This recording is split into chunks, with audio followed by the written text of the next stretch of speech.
कानपुर में ट्रेन को डीरेल करने की कोशिश में एक बड़ा अपडेट सामने आया है। पुलिस ने इस पूरे मामले में 10 संदिग्धों को हिरासत में ले लिया है और एटीएस की टीम अब इन संदिग्धों से पूछताछ करेगी। शिवराजपुर थाने में संदिग्धों से पूछताछ होगी। कालिंदी एक्सप्रेस को डीरेल करने की साजिश रची गई थी। ट्रैक पर सिलेंडर मिला और अब इस पूरे मामले में 10 संदिग्धों को हिरासत में लिया गया है। उनसे पूछताछ होगी ताकि सामने आ सके कि आखिर इसके पीछे की मंशा क्या थी। शिवराजपुर थाने में संदिग्धों से अब इस पूरे मामले को लेकर पूछताछ होगी। दरअसल कानपुर से भिवानी जा रही कालिंदी एक्सप्रेस रविवार की रात पलटने से बच गई। ट्रैक पर भरा हुआ सिलेंडर रखा था और ट्रेन को डीरेल करने की साजिश रची गई थी। इसको लेकर लगातार पुलिस जांच पड़ताल में जुटी है और अब 10 संदिग्धों को हिरासत में ले लिया गया है। बड़ा अपडेट यह है कि अब इन 10 लोगों से पूछताछ होगी और कड़ियां जोड़ने की कोशिश पुलिस के द्वारा की जाएगी। कानपुर में ट्रेन को डीरेल करने की कोशिश में यह ताजा अपडेट आप तक पहुंचा रहे हैं। हालांकि इस पूरे मामले में कोई हताहत नहीं हुआ है और लोको पायलट ने इमरजेंसी ब्रेक लगा ली, बचा लिया, लेकिन कोई भी बड़ा हादसा हो सकता था। इसके पीछे की साजिश क्या थी, मंशा क्या थी, इसी को जानने की कोशिश पुलिस लगातार कर रही है। 10 संदिग्धों को इस पूरे मामले में हिरासत में लिया गया। बिल्कुल, और सिलेंडर के साथ पेट्रोल और कुछ संदिग्ध चीजें मिली हैं, उसे भी ध्यान में रखा जा रहा है कि ये तमाम चीजों के साथ पटरी पे रखने वाले लोग कौन हो सकते हैं और अब ऐसे ही जिन पर शक हो सकता है, जो संदिग्ध हैं, उनसे पूछताछ की जा रही है। सीधा रुक करते हैं हमारे सहयोगी विकास दीवान का, उनसे जानकारी लेते हैं कि ये जांच कहां तक पहुंची है। विकास, और क्या जानकारी ग्राउंड से आपके पास?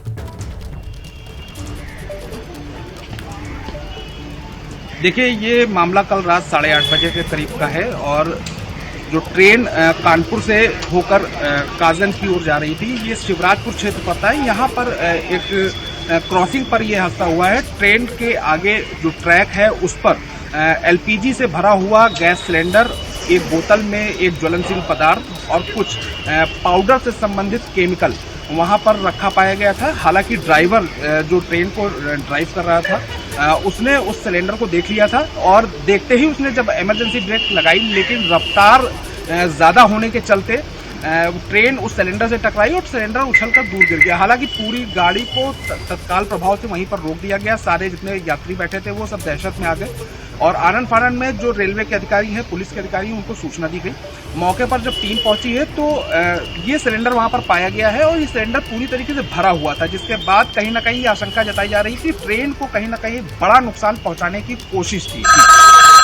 विकास, और अगर पूरे महीने की बात की जाए तो ये दूसरी घटना है जो कानपुर में सामने आती है। संजय भी हमारे साथ कनेक्टेड है। संजय, आपसे सवाल रहेगा कि एक महीने के अंदर कानपुर के अंदर ये दूसरा हादसा और वजह बताई जा रही है इसके पीछे की साजिश। 17 अगस्त को साबरमती एक्सप्रेस के 22 डब्बे डीरेल हो जाते हैं और आज ये पूरा मामला सामने आता है। क्या अब इसे हर एंगल से इसको जांच करने की कोशिश पुलिस के द्वारा की जाएगी कि वजह क्या है, साजिश किसकी है? हर एंगल से जांच होगी।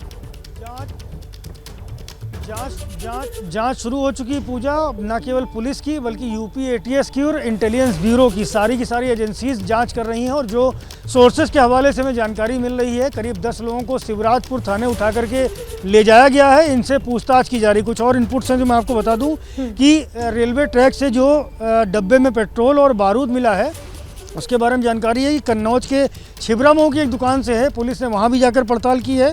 दुकान का जो डीवीआर होता है सीसीटीवी कैमरे का, वो भी एजेंसीज ने जब्त किया है। 2 हिस्ट्री सीटर जो उस इलाके में अपराध के लिए जाने जाते हैं, उनको भी उठाया गया है। पुलिस की 5 टीमें और स्क्वाड लगाया गया है इस पूरे मामले के खुलासे के लिए। इसके पीछे कॉन्स्पिरेसी क्या है, ये भी जानकारी मिल रही है कि बिल्लौर जो कानपुर की एक तहसील है, कानपुर नगर की, उस तहसील के अंतर्गत मकनपुर एक इलाका है जहां पर हजरत बजीरुद्दीन जिदा शाह की मज़ार है और यहां देश विदेश से तमाम जमातियों का आना जाना होता है। इनमें से भी कुछ लोग उठाए गए हैं जो संदिग्ध बताए जाते हैं। इन सभी से शिवराजपुर थाने में एजेंसीज पूछताछ कर रही हैं। ये जानने की कोशिश कर रही हैं कि आखिरकार ये जो साजिश रची गई है इसके पीछे कौन है, मास्टरमाइंड कौन है। क्योंकि बड़ी बात है, आपने जैसा पूजा बताया कि लगातार एक के बाद एक घटनाएं हो रही हैं रेलवे ट्रेन को डीरेल करने की, रेलवे ट्रैक को बाधित करके, उसी कड़ी में इसको देखा जा रहा है। और जिस तरह से आप देखिए कि यहाँ पर भरा हुआ सिलेंडर रखा था, वाइट कलर का संदिग्ध पाउडर है, रेलवे ट्रैक को उड़ाने की कोशिश की गई थी। और इससे साफ तौर पर यह लग रहा है कि एक बड़ी कॉन्स्पिरेसी है, केवल शरारत नहीं है बल्कि साजिश का हिस्सा है। इसके पीछे कौन है, इसका मास्टरमाइंड कौन है, इसकी तलाश शुरू हो गई है। संजय देखिए, अगर एक ही इलाके में, एक ही क्षेत्र में बार बार ऐसी घटनाएं होती हैं तो जरूर बैकग्राउंड पे जाना पड़ेगा। इससे पहले अगर साबरमती वाले एक्सप्रेस ट्रेन के हादसे की बात कर लें तो क्या उस जांच से कुछ निकल पाया? क्योंकि मनोबल ऐसे बढ़ते जाएगा अगर जांच चलती रही लंबी लंबी, उससे कोई बाहर नहीं निकल पा रहा है, उससे कोई सजा नहीं मिल रही है, तो फिर लगेगा कि एक और कॉन्स्पिरेसी क्यों ना क्रिएट की जाए। बिल्कुल बिल्कुल स्नेहलता, आप ठीक कह रही हैं। एनआईए इसकी जांच कर रही है। साबरमती एक्सप्रेस को जो डिरेल करने की कोशिश की गई थी, आपने देखा था किस तरह से सीमेंट के बड़े बड़े बोल्डर लगा करके ट्रेन को डिरेल किया गया था। ये भी कहा गया था कि ये क्या है, इसके पीछे साजिश है या शरारत है, इसकी जांच एनआईए करेगी। लेकिन अभी तक ऑफिशियली इस मामले में कुछ भी सामने नहीं आया है। आप बिल्कुल ठीक कह रही हैं कि अगर इस तरह की घटनाओं के जिम्मेदार सामने नहीं आएंगे तो इस तरह की हरकतें बढ़ेंगी ही नहीं, बढ़ गई हैं। आप देखिए, ये जो घटना ताज़ा हुई है कानपुर में, ये कहीं ना कहीं ये माना जा सकता है कि जब पुरानी घटना के जिम्मेदारों को सामने नहीं लाया गया, दोषियों को सामने नहीं लाया गया, तो अब बार बार इस तरह के अटेम्प्ट हो रहे हैं और ये नाकाम अटेम्प्ट था। अगर सोचिए स्नेहलता, कालिंदी एक्सप्रेस पूरी भर कर चलती है कानपुर से फर्रुखाबाद और आगे के रेलवे स्टेशन पे। अगर ये ट्रेन क्या किसी हादसे का इंतजार हो रहा है? आखिर जांच कितनी लंबी, और अगर जांच से डर नहीं बैठेगा, लोगों को सामने नहीं पता चलेगा कि अगर ट्रैक पे छेड़छाड़ की तो ये सजा होगी, ये हालात होंगे जिसमें आप फंसेंगे। लेकिन यहाँ तो एक के बाद दूसरा, अब कितना इंतजार होगा? बिल्कुल। और संजय, सवाल ये भी है कि जो 10 संदिग्ध पुलिस ने हिरासत में लिए हैं, क्या वो संदिग्ध कानपुर के ही रहने वाले थे या कहीं बाहर के थे? क्या इस बारे में कोई जानकारी मिल रही है? देखिए, पुलिस बहुत कुछ बताने को तैयार नहीं है, लेकिन बस इतना सोर्सेज के हवाले से मालूम चला है कि ये जो 10 लोग हैं, इनमें से ज़्यादातर कानपुर के रहने वाले हैं। जिस दरगाह का मैंने जिक्र किया मकनपुर बिल्हौर में, वहाँ बड़ी संख्या में जो बाहर के लोग हैं वो भी आते थे। अब ये लोग जो वहाँ पर आते थे, क्या वो इस साजिश में शामिल हैं या उनका इस हादसे से कुछ लेना देना है या नहीं है, इस तरह के जो चार तार हैं उनको जोड़ने की कोशिश कर रही है। इनसे पूछताछ के आधार पर बड़ी बड़ी एजेंसीज इन्वॉल्व हैं।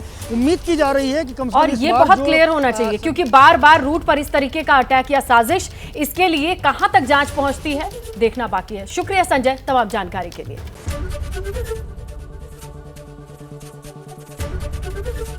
एबीपी गंगा, खबर आपकी, जुबान आपकी।